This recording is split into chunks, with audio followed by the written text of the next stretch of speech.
Welcome back सुप्रभात news Chhattisgarh. चलिए देखते हैं छत्तीसगढ़ की 25 फटाफट बड़ी खबरों को। इससे पहले आप कौन से जिले से न्यूज को देख रहे हैं कमेंट में जरूर बताएं, साथ ही लाइक जरूर करें। 1 जून से रायपुर दिल्ली की 2 फ्लाइट को बंद करने की तैयारी, इंडिगो और एयर इंडिया ने दिए संकेत। स्वामी विवेकानंद एयरपोर्ट रायपुर से दिल्ली एयर इंडिया के दोपहर और इंडिगो एयरलाइंस की एक फ्लाइट बंद हो सकती है। हालांकि विमानन कंपनी की ओर से आधिकारिक रूप से घोषणा नहीं की गई है, लेकिन देश भर में 250 फ्लाइटों की उड़ानों की कटौती करने के बाद रायपुर से दिल्ली और दिल्ली से रायपुर के बीच चलने वाली 2 फ्लाइट को बंद करने की तैयारी चल रही है। बता दें कि इस समय रायपुर और दिल्ली के बीच 8 फ्लो का संचालन किया जाता है। इसमें 6 इंडिगो और 2 एयर इंडिया की फ्लाइट शामिल है। 11 जून से आमरण अनशन करेगी आम आदमी पार्टी। डीईडी अभ्यर्थियों को लेकर अनशन पर बैठेंगे आप नेता उत्तम जायसवाल।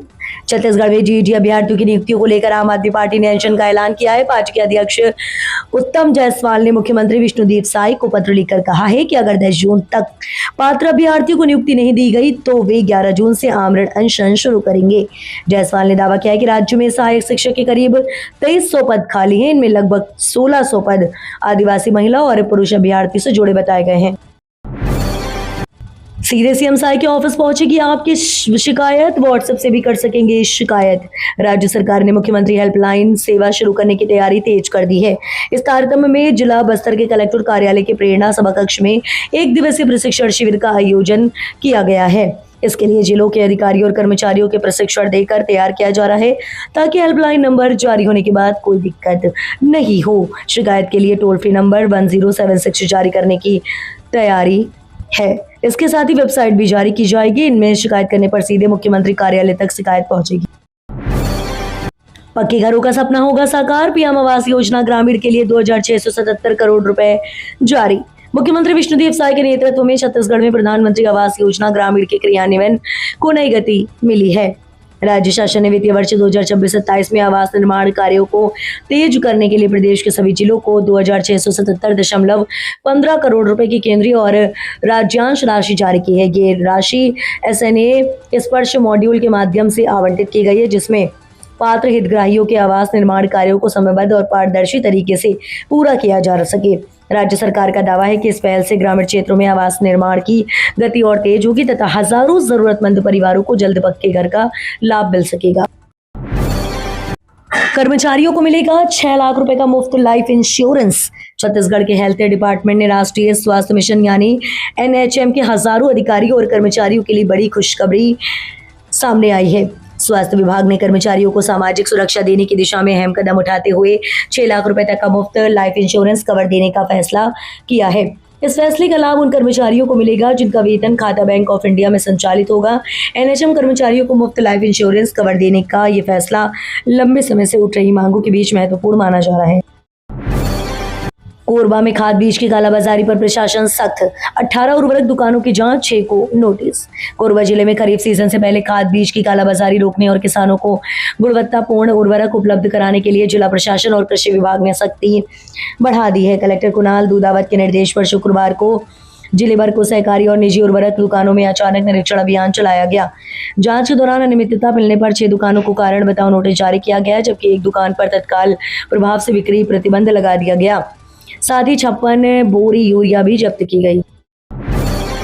बिलासपुर कांग्रेस भवन में प्रेस वार्ता कर चुनाव प्रक्रिया और सदस्यता अभियान का किया गया ऐलान। छत्तीसगढ़ में भारतीय युवा कांग्रेस के संगठनात्मक चुनाव 2026 का बिगुल बज चुका है, जिसके तहत प्रदेश भर में युवा नेतृत्व के चयन की प्रक्रिया शुरू होने जा रही है। इसी कड़ी में बिलासपुर स्थित कांग्रेस भवन में एक विशेष बैठक और प्रेस वार्ता का आयोजन किया गया, जिसमें चुनाव प्रक्रिया, सदस्यता अभियान, ऑनलाइन नामांकन और मतदान के संबंध में विस्तृत जानकारी साझा की गई है। अधिक युवाओं की भागीदारी सुनिश्चित करने के उद्देश्य से संगठनात्मक चुनाव पूरी तरह डिजिटल और ऑनलाइन माध्यम से मोबाइल ऐप के जरिए संबंध होंगे। अब नहीं लगाने होंगे दफ्तरों के चक्कर, फोन से होंगे कई सरकारी काम।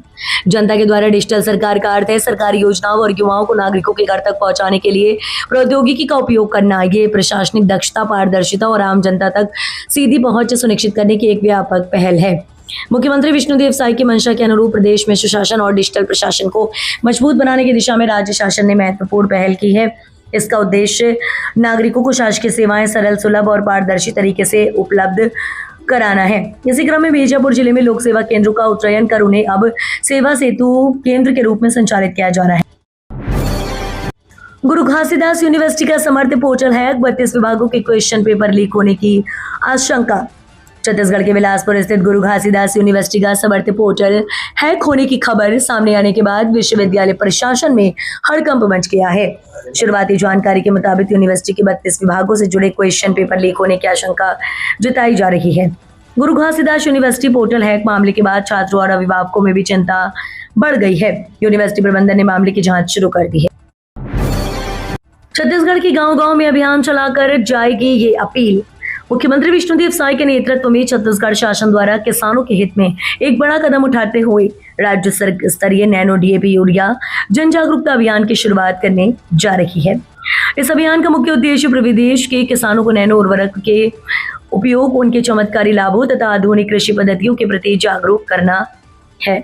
बता दें कि राज्य सरकार कम लागत में अधिक उत्पादन और बेहतर गुणवत्ता वाले खेतों को बढ़ावा देने के लिए पूरी तरह प्रतिबद्धता के साथ किसान हित में काम कर रही है। इसके तहत वैज्ञानिक एवं आधुनिक कृषि तकनीकों को गांव-गांव तक पहुंचाया जा रहा है ताकि किसानों को संतुलित उर्वरक उपयोग और टिकाऊ खेती के लिए प्रेरित किया जा सके। साप्ताहिक विवाह कार्यक्रम में शादी करेंगे बीजेपी विधायक।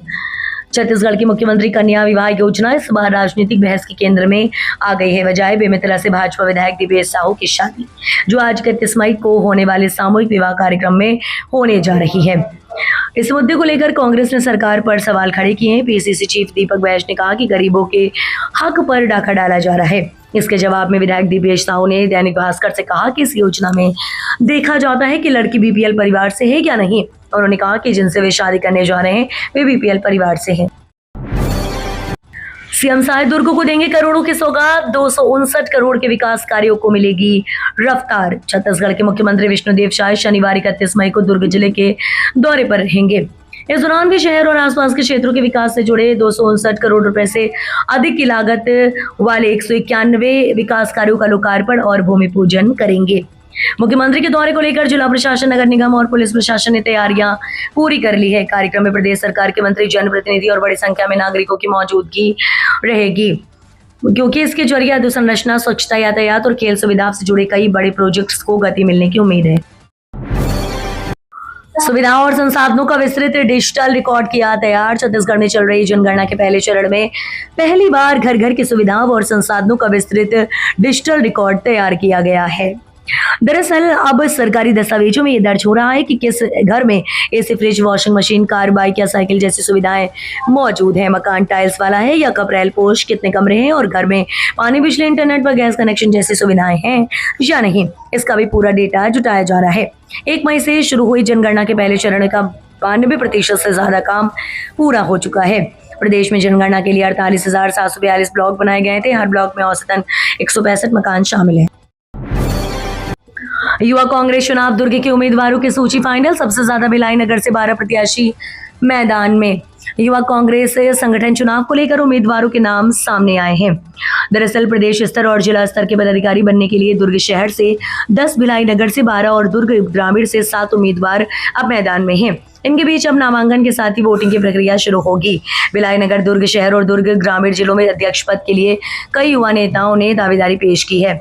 सबसे ज्यादा चर्चा पूर्व मुख्यमंत्री भूपेश बघेल और विधायक देवेंद्र यादव समर्थक खेमों के रणनीति को लेकर हो रही है। रायपुर धान खरीदी केंद्रों में बड़ा खुलासा, 12 समितियों में 6,590 क्विंटल धान शॉर्टेज। छत्तीसगढ़ की राजधानी रायपुर में धान खरीदी केंद्रों को लेकर बड़ा खुलासा हुआ है। भौतिक सत्यापन के दौरान जिले की 12 समितियों में कुल 6,590 क्विंटल धान शॉर्टेज पाया गया। जांच रिपोर्ट के सामने आने के बाद प्रशासनिक महकमे में हड़कंप मच गया। अधिकारियों के मुताबिक अलग अलग समितियों में 229 क्विंटल से लेकर 855 क्विंटल तक धान की कमी दर्ज की गई। रायपुर धान खरीदी केंद्र शॉर्टेज मामले को लेकर गंभीर मानते हुए अब कार्रवाई का दायरा बढ़ाया जा रहा है। प्रारंभिक जांच में रिकॉर्ड और वास्तविक स्टॉक के बीच बड़ा अंतर सामने आया है। थाने में नाबालिग से अभद्रता के आरोप में एसपी का बड़ा एक्शन। छत्तीसगढ़ के राजनांदगांव जिले में पुलिसकर्मियों की गंभीर लापरवाही पर एसपी से सख्त एक्शन लिया है। रात भर थाने में नाबालिग बालिका और उसके परिवार को बैठाकर रखा गया। इस दौरान नाबालिग बालिका के साथ अभद्र व्यवहार किया गया। मामले में थाना प्रभारी और महिला हेड कांस्टेबल को तत्काल प्रभाव से सस्पेंड कर रक्षित केंद्र में भेज दिया गया है।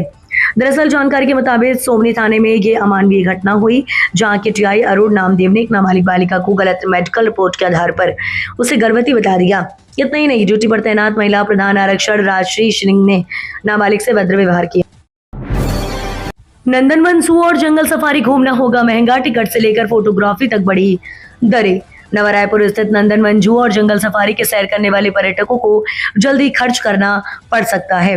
दरअसल वन एवं जलवायु परिवर्तन विभाग ने प्रवेश शुल्क, सफारी राइड, जिप्सी बुकिंग और फोटोग्राफी समेत विभिन्न सुविधाओं के लिए नई दरें प्रस्तावित की हैं। नई दरों के लागू होने पर अधिकांश श्रेणियों में टिकट शुल्क में उल्लेखनीय बढ़ोतरी देखने को मिलेगी। नई व्यवस्था के तहत 6 से 12 वर्ष तक के बच्चों का प्रवेश टिकट 25 रुपए से बढ़ाकर 50 रुपए किया गया है, जबकि 12 वर्ष से अधिक आयु के पर्यटकों को अब 100 रुपए शुल्क देना होगा। अवैध रेत उत्खनन पर प्रशासन की बड़ी कार्रवाई। दरअसल आपको बता दें, छत्तीसगढ़ में अवैध रेत उत्खनन, परिवहन और भंडारण के विरुद्ध लगातार जारी है। दरअसल इसी क्रम में जांजगीर चांपा जिले में खनिज राजस्व एवं पुलिस विभाग के संयुक्त टीम द्वारा विभिन्न क्षेत्रों में कार्रवाई करते हुए अवैध रेत भंडारण और उत्खनन के मामलों में कड़ी कार्रवाई की गई है। खनिज अधिकारी ने बताया कि ग्राम आमोदी में अवैध रूप से भंडारित रेत के विरुद्ध अभियान चलाते हुए लगभग 100 ट्रैक्टर रेत को वापस नदी में डलवाया गया। नशे के खिलाफ रायपुर पुलिस की नई रणनीति, एंटी नारकोटिक्स टास्क फोर्स का पुनर्गठन। राजधानी रायपुर में बढ़ते नशीले पदार्थों की गतिविधियों और संगठित अपराधों पर प्रभावी अंकुश लगाने के लिए पुलिस विभाग ने एंटी नारकोटिक्स टास्क फोर्स को नए सिरे से तैयार किया है। पुलिस कमिश्नर कार्यालय द्वारा जारी आदेश के तहत विशेष टीम का पुनर्गठन करते हुए उसे व्यापक जिम्मेदारियां सौंपी गई। नई एएनटीएफ टीम में कुल 11 पुलिसकर्मियों को शामिल किया गया।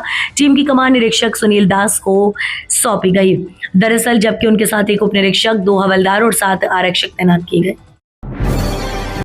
माइक बंद करने के आरोप पर भिड़े कांग्रेस नेता और भाजपा विधायक। छत्तीसगढ़ में चल रहे सुशासन तिहार के तहत लगाए जा रहे समाधान शिविरों का उद्देश्य आम लोगों की समस्याओं का निराकरण करना है, लेकिन बिलासपुर जिले के बिलाहा क्षेत्र में आयोजित एक समाधान शिविर उस समय विवादों में गिर गया जब कांग्रेस नेता राजेंद्र शुक्ला और भाजपा विधायक धर्मलाल कौशिक के बीच तीखी नोकझोंक हो गई। इस घटनाक्रम का वीडियो सोशल मीडिया पर तेजी से वायरल हो रहा है। दरअसल मामला बिलाहा विकासखंड के गोढ़ी गांव का है। प्रत्यक्षदर्शियों के अनुसार शिविर में मौजूद ग्रामीणों से बातचीत के दौरान राजेंद्र शुक्ला ने पेयजल, बिजली, सड़क, कृषि सुविधाओं और अन्य जन समस्याओं को लेकर सवाल उठाए।